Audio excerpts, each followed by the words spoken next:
மக்கள் வணக்கம். இது ஆச்சி மசாலா வழங்கும் நம் நாட்டு சமையல். பொதுவா சமையல் அப்படின்னாலே வந்துட்டு நம்ம எல்லாருக்குமே ரொம்ப பிடிச்ச விஷயம். ஆண் பெண் அப்படிங்கிற பேதம் எல்லாம் முன்ன இருந்தது. இப்ப அப்படியெல்லாம் கிடையாது. சமையல்ல வந்து ஆண்களும் சரி பெண்களும் சரி ரொம்ப விரும்பி வந்து சமைக்க ஆரம்பிச்சிருக்காங்க. என்ன காரணம்னா இன்னைக்கு நிறைய உணவு வகைகள் வந்து வெளியில பாக்குறோம். மேல்நாட்டோட தாக்கம் அதிகமாயிருச்சு. இந்த மாதிரி உணவு வகையெல்லாம் வந்து ரொம்ப பணம் அதிகமா செலவழிக்க வேண்டியிருக்கு. அதனால என்ன செய்யறாங்கன்னா வீட்டிலே செய்யணும் நிறைய பேர் ஆசைப்படுறோம். அந்த மாதிரி உங்களோட ஆசையை நிறைவேற்றுறதுக்காக தான் இந்த நிகழ்ச்சி. இந்த நிகழ்ச்சியில ஒவ்வொரு வாரமும் ஒவ்வொரு மாநிலத்துடைய உணவு வகைகளை பார்த்துட்டு இருக்கோம். அந்த வரிசையில இந்த வாரம் தமிழ்நாட்டுல அதுலயும் குறிப்பா செட்டிநாடை சேர்ந்த உணவு வகைகள் வந்து பார்க்க போறோம். அதை செய்து காண்பிக்கிறதுக்காக நம்மளுடைய நிலையத்துக்கு வந்திருக்காரு சமையல் வல்லுநர் திரு முகமது ஷெரீப் அவர்கள். வணக்கம் ஐயா. வணக்கம் மேடம். நீங்க ஒவ்வொரு வாரமும் ரொம்ப சுவையான உணவு வகைகள் வந்து செய்து காமிச்சிட்டு இருக்கீங்க. மக்களும் ரொம்ப விரும்பி இந்த நிகழ்ச்சியை பார்த்துட்டு இருக்காங்க. இப்போ இந்த வாரம் வந்து தமிழ்நாடு, அதுலயும் குறிப்பா செட்டிநாடு, தமிழ்நாட்டுல ஒரு ஊர் தான் அது, பேர்ல தான் நாடு இருக்கு. அது ஒரு செட்டிநாடுங்கிறது வந்து உணவு வகைக்கு ரொம்ப ஒரு பிரசித்தி பெற்ற ஒரு இடம்னு சொல்லலாம். அந்த செட்டிநாடை சேர்ந்த என்ன உணவு வகை பண்ணி காட்ட போறீங்க? இன்னைக்கு வந்து நம்ம பண்ண போற டிஷ்ஷோட நேம் வந்து காய்கறி பிரட்டல். காய்கறி பிரட்டல் ரொம்ப ஒரு சாதாரணமான சுலபமான யாரு வேணாலும் வீட்டுல செஞ்சுக்க கூடிய ஒரு உணவு வகை, ஒரு இணை உணவு இல்லையா? இதுக்கு தேவையான பொருட்கள் சொல்லுங்க. உருளைக்கிழங்கு, காலிஃபிளவர், கேரட், நூக்கல், வெங்காயம், பச்சை மிளகாய், அரைத்த மசாலா கலவை, தேங்காய், இஞ்சி, சோம்பு, பூண்டு மற்றும் கோதுமை துண்டுகள் போட்டு வந்து குறையா அரைச்சு வச்சிருக்கோம். மிளகாய் தூள், மஞ்சள் தூள், எண்ணெய், உப்பு. சுலபமான ஒரு டிஷ் இது. ஒரு சத்தானதும். இதுல இப்ப நம்ம வந்து என்னென்ன காய்கறிகள் சேர்த்திருக்கோம்? இன்னைக்கு வந்து காலிஃபிளவர், நூக்கல், உருளைக்கிழங்கு, கேரட், இந்த 4 வகை காய்கறிகளை சேர்த்து. நீங்க பட்டாணியும் சேர்த்துக்கலாம். பட்டாணி தனியா வேக வச்சு அவிச்சு எடுத்து. இல்ல, நான் வந்து இன்னைக்கு வந்து எதுவும் வேக வைக்கல. எல்லாமே வதக்கும் போதே அந்த பக்குவமே போதும். அதாவது ஒரு 1/2 கிலோ காய்கறி இருக்கு அப்படின்னா ஒரு 200 கிராம் வெங்காயத்தை கொஞ்சம் அதிகமாவே இருக்கணும் வெங்காயம்.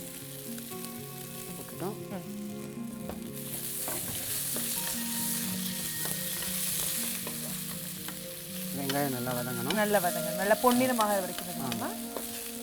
பொன்னிறத்துக்கு கொஞ்சம் கம்மியா இருந்தா பரவாயில்ல, ரொம்ப அந்த அளவுக்கு போக வேண்டாம். இப்போ வந்து இதோட நம்ம என்ன பண்றோம்னா, நம்ம வச்சிட்டு இருக்க காய்கறியை வந்து இதோட முட்டைகோஸ் போட்டா நல்லா இருக்குமா? போடலாம். இது ஒன்று போல இருக்கும்ன்றதால நான் என்ன பண்ணியிருக்கோம்னா இந்த காயெல்லாம் ஒன்று சேர்த்துருக்கோம். எண்ணெயிலே இந்த காயை வந்து நல்லா எண்ணெயில வதக்கணும். வதங்கும் போது இதோட கொஞ்சம் உப்பு, மஞ்சள் தூள் சேர்த்துக்கலாம். இப்போ காய்கறி எல்லா காயும் ஒரே அளவில் தான் எடுத்துருக்கோம் இல்லையா? ஆமாம், ஒரே அளவில் தான் எடுத்துருக்கோம். அதாவது உப்பு போட்டிருக்கோம். தேவையான அளவு மஞ்சளையும் இதோட சேர்த்துக்கலாம். காரத்திற்கு மிளகாய் தூள் இருக்கு, அது வந்து கொஞ்ச நேரம் கழிச்சு.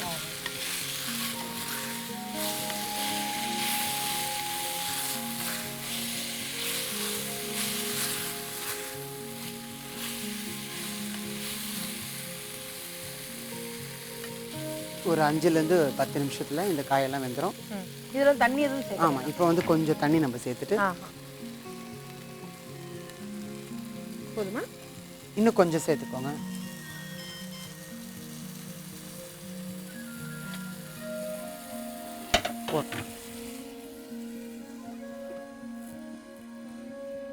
இப்போ இது வந்து ஒரு 5 நிமிஷத்துல வந்து வெந்துடும். வெந்த வேணா நம்ம கொஞ்சம் மிளகாய் தூளை போட்டுட்டு நம்ம பொடி பண்ணியிருக்கோம் இல்லையா, இந்த தேங்காய், இஞ்சி, பூண்டு, சோம்பு, சீரகம், கோதுமை தூள், இதெல்லாம் வந்து பெரட்டி எடுத்துடும். இப்போ ஒரு 5 நிமிஷம் வந்து வேகணும்.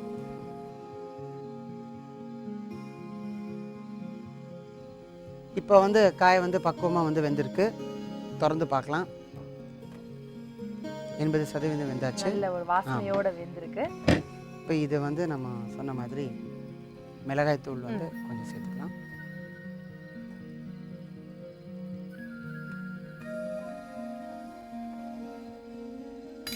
அதோட வந்து ஆமாம், நம்ம வந்து அரைச்சு வச்ச விழுது என்னென்னலாம் போட்டிருக்கோம் இதுல? சோம்பு, சீரகம், தேங்காய், இஞ்சி பூண்டு, கோதுமை அரைச்சு. ஆமாம், அரைச்சு இதை போட்டு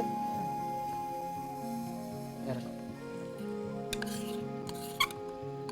இது எவ்வளவு தேங்காய் எடுத்துருக்கோம்? தேங்காய் வந்து ஒரு 1/4 மூடி, அப்ப இந்த சீரகம் சோம்பு எல்லாம் வந்துட்டு ஒரு ஒரு ஒரு ஒரு கரண்டி ஒரு சின்ன ஒரு கரண்டி அரை இருந்தா ஸ்பூன் போதும். போதும். ஆ.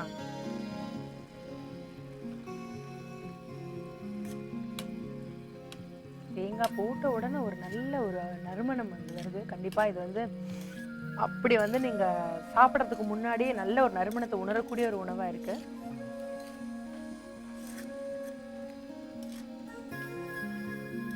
இதோட வந்து பச்சை மிளகாய், கருவேப்பிலை வேணா சேர்த்துக்கலாம். தாளிச்சிட்டு சேர்த்துக்கலாம். அந்த பச்சை வாடை போன பிறகு நம்ம எடுத்துடலாம். அனலை கம்மி பண்ணிடலாம்.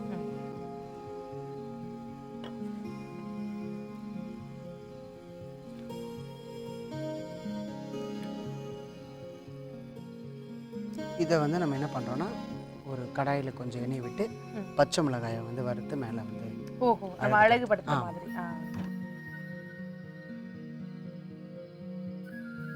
வச்சுக்கலாம்.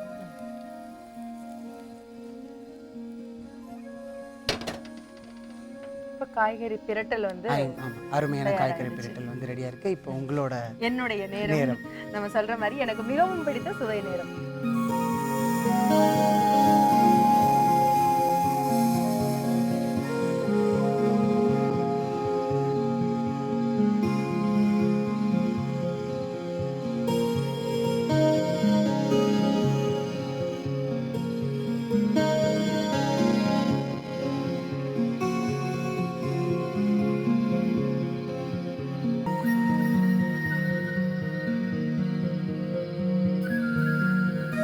எப்பயும் சாப்பிடுற மாதிரி இல்லாம வழக்கமா வந்து இந்த காலிஃப்ளவர் அந்த மாதிரி பொருட்கள்லாம் வந்துட்டு தேங்காய் போட்ட ஒரு மாதிரி இருக்கும். ஆனா தேங்காய் கூட நீங்க சில விஷயங்கள் சேர்த்திருக்கீங்க இல்லையா? அந்த சோம்பு, அந்த பேர் என்ன சேர்த்திருக்கோம்? சீரகம், இஞ்சி பூண்டு, அப்புறம் குறிப்பா அந்த கோதுமை இதெல்லாம் சேரும் பொழுது இன்னும் ஒரு வித்தியாசமான ஒரு சுவையை கொடுக்குது. ரொம்ப நல்ல ஒரு சுவையான ஒரு காய்கறி பிரட்டல், சத்தான காய்கறி பிரட்டல். அதுக்காக ரொம்ப நன்றியா. உங்களுக்கும் உங்களோட குழந்தைங்களுக்கு இந்த மாதிரி ஒரு சத்தான ஒரு ஆகாரத்தை செஞ்சு கொடுக்கணும். ஏன்னா உணவு சாதம் மத்தியானம் சாப்பிடும் பொழுது அந்த காய்கறியை மட்டும் குழந்தைங்க சாப்பிடவே மாட்டாங்க. ஆனா இந்த மாதிரி நீங்க ஒரு காய்கறி பிரட்டல் செஞ்சு கொடுத்தீங்கன்னா கண்டிப்பா குழந்தைங்க அதை தனியா தள்ளி வைக்காம மொத்தமா சாப்பிடுவாங்க. ஐயா சொல்லுங்க, 2வது உணவு வகை என்ன செஞ்சு காட்ட போறீங்க? இப்போ நம்ம பண்ண போற டிஷ் வந்து செட்டிநாடு ஸ்பெஷல் கறிவடை குழம்பு.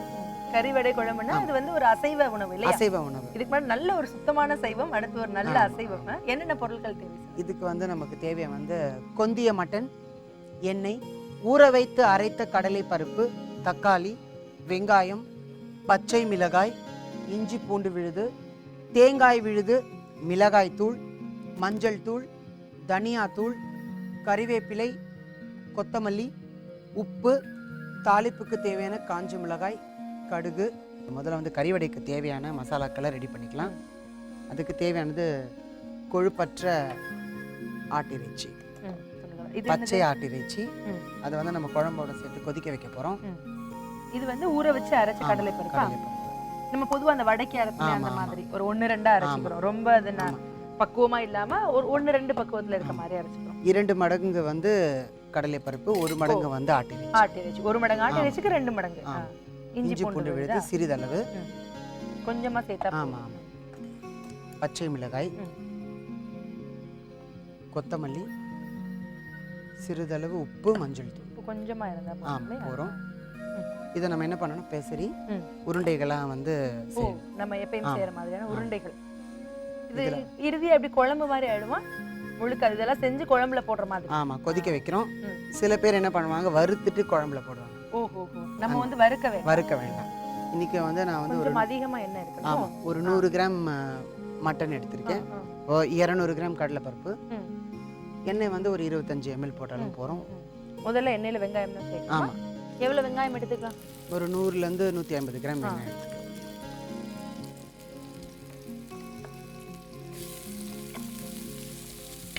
நல்ல வதக்கணுமா வெங்காயத்தை? ஆமா, வெங்காயம் வந்து நல்ல பொன்னிறமா ஆற வரைக்கும் வதக்கி எடுக்கணும்.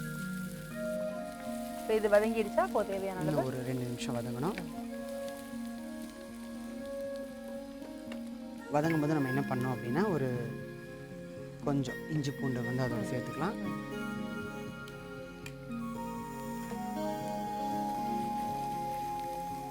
இப்போ வந்து நல்லா வெந்துக்கிட்டு இருக்கு. இப்போ இதோட நம்ம என்ன சேர்க்க போகிறோம் அப்படின்னு பார்க்க போனால், வெட்டி வச்சிருக்க தக்காளி, சின்ன நாட்டு தக்காளி இல்லையா? நாட்டு தக்காளி சின்னதா, ரொம்ப பொடிசா நறுக்கி வச்சிருக்கோம் இல்லையா? இது நம்ம வந்து நல்லா இந்த கலவையே ரொம்ப அழகா இருக்கு. நல்ல வெள்ளை வெங்காயமும் சிவப்பு தக்காளியும் சேரும்போது அதுவே அழகா இருக்கு பார்க்கறதுக்கு. இதற்கு வந்து தேவையான மசாலாக்கள், அதாவது தனியாத்தூள், மஞ்சள் தூள், மிளகாய் தூள் எல்லாத்தையும் சேர்த்து இதிலே சேர்த்துடலாம். ஆமாம், சேர்த்து நல்லா வதக்கலாம். முதல்ல மிளகாய்த்தூளா? மிளகாய் தூள், தனியாத்தூள் கொஞ்சம் அதிகமாகவே சேர்த்துக்கலாம். சுவையாக.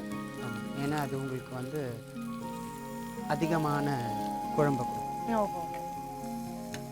மஞ்சள் தூள் அது கொஞ்சமாக போதும். ஆமாம்.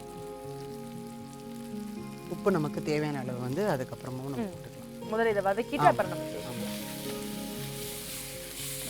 கொத்தமல்லியை வந்து நம்ம இப்போவும் சேர்த்துக்கலாம், முடிக்கும் போதும் சேர்த்து 2 தடவை நம்ம சேர்த்துக்கலாம். ஆமாம். இப்போ வந்து எண்ணெய் வந்து விட ஆரம்பிச்சிருக்கு. இதுல நமக்கு தெரியும் வந்து இந்த வெங்காயம் தக்காளி எல்லாம் நல்லா வதங்கி இருக்குன்னு தெரியும். நம்ம என்ன பண்றோம் அப்படின்னா கொஞ்சம் தண்ணியை சேர்த்துக்கிறோம்.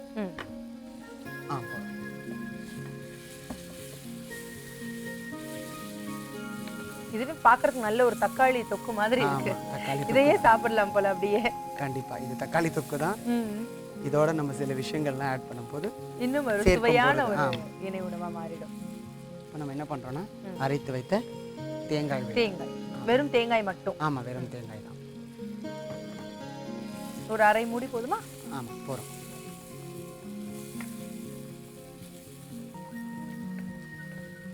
குழம்போட டேஸ்ட் வந்து நம்ம இந்த வதக்குறோம் இல்லையா, இந்த வதக்குற நிலையில தான் இருக்கு. ஓஹோ, அதுல அந்த பக்குவத்துல தான் இருக்கு. அதோட அந்த வதக்குறோம் இல்லையா, அதுல தான் அந்த ஃபுல், அதாவது அந்த முழுமையான அந்த சுவையை வந்து நம்ம கொண்டு வர முடியும். போதுமா? இன்னும் கொஞ்சம் சேர்த்துக்கோ. போதும். ஒரு நல்ல ஒரு குழம்பு மாதிரி பக்குவமா வந்திருக்கு. இப்போ வந்து இதை வந்து உருண்டைகள் நம்ம செஞ்சு இந்த குழம்புல வந்து போட்டு ஒரு 10 நிமிஷம் வந்து வேக வச்சுட்டு குழம்பு வந்து கொதிக்கிறதுக்கு முன்னால நம்ம போட்டோம் அப்படின்னா இது வந்து திரிஞ்சு உடஞ்சிரும். ஓ, குழம்பு நல்லா கொதிச்சு வந்ததுக்கு அப்புறம் தான் போடணும். ஆமா, நல்லா கொதிக்கணும். கொதிக்கும் போது நம்ம இதை வந்து போடணும். இப்போ இதோட வந்து நம்ம என்ன பண்ண போறோம்னா இந்த உருண்டைகளை வந்து ரொம்ப பக்குவமா போடணும்.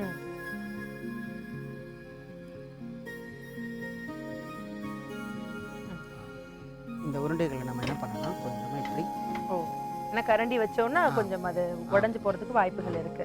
நம்ம வந்து இதே வந்து ஒரு குருமா மாதிரியும் செய்யலாம். அதுக்கு நம்ம என்ன பண்ணணும் அப்படின்னா கசகசா, முந்திரி பருப்பு இது ரெண்டுத்தையும் அரைச்சு போட்டுட்டு குருமா மாதிரியும் செய்யலாம். ஓஹோ, கசகசா முந்திரி பருப்பு இதுல இந்த குழம்புல அரைச்சு. ஆமா, குழம்புல அரைச்சு போட்டா குருமா ஆயிடும். ஓ, இன்னும் கொஞ்சம் கெட்டியா கிடைக்கும். ஆமா, உங்களுக்கு வந்து சப்பாத்தி அதோட சாப்பிடுறதுக்கான குருமா, தோசைக்கு சாப்பிடலாம். இப்போ வந்து இதை வந்து கொஞ்சம் கொத்தமல்லி மேலே. எவ்வளவு நேரம் வேகணும் இது?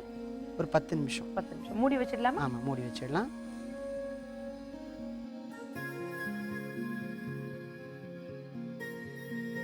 கறிவடை குழம்பு வந்து நல்லா வெந்துடுச்சு. இப்போ நம்ம வந்து இதை வந்து பக்குவமா வெந்திருக்கான்னு பார்க்கலாம். ஆமா, நல்ல வாசனை வருது. இப்ப பக்குவமா வெந்துருச்சுன்னு நினைக்கிறேன். பார்க்கிறதுக்கும் ரொம்பவே ஆசையா இருக்கு சாப்பிடுறதுக்கு. இப்போ நம்ம வந்து இதை வந்து ரொம்ப கேர்ஃபுல்லாக வந்து இந்த உருண்டைகளை வந்து எடுத்து இது வச்சுக்கணும்.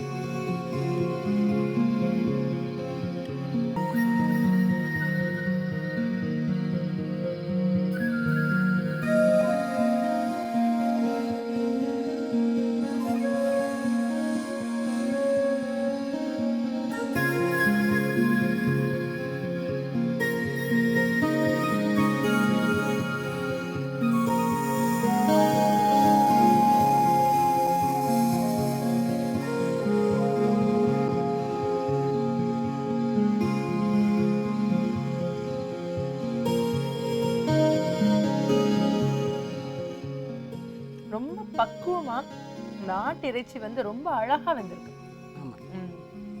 அது நம்ம தனியா வேக வச்சோ இல்ல வறுத்தோ எதுவுமே செய்யல. இதெல்லாம் நம்ம நேரடியா போட்டோம் இருந்தா கூட ரொம்ப பக்குவமா இருக்கு. கொஞ்சம் காரம் தூக்கலா இருந்தா கூட ரொம்ப சுவையா இருக்கு. ஏன்னா பொதுவா செட்டிநாடு அப்படின்னாலே காரம் தூக்கலா தான் இருக்கணும் கொஞ்சம். அதுதான் அதுக்குரிய சுவைன்னு சொல்லுவாங்க. இந்த சுவை ரொம்ப அற்புதமா இருக்கும். ஒரு அருமையான உணவு இன்னைக்கு. காய்கறி பிரட்டலா இருக்கட்டும், கறிவடை குழம்பா இருக்கட்டும், ரெண்டுமே ரொம்ப நல்ல ஒரு உணவு வகைன்னு சொல்லலாம். நன்றியா.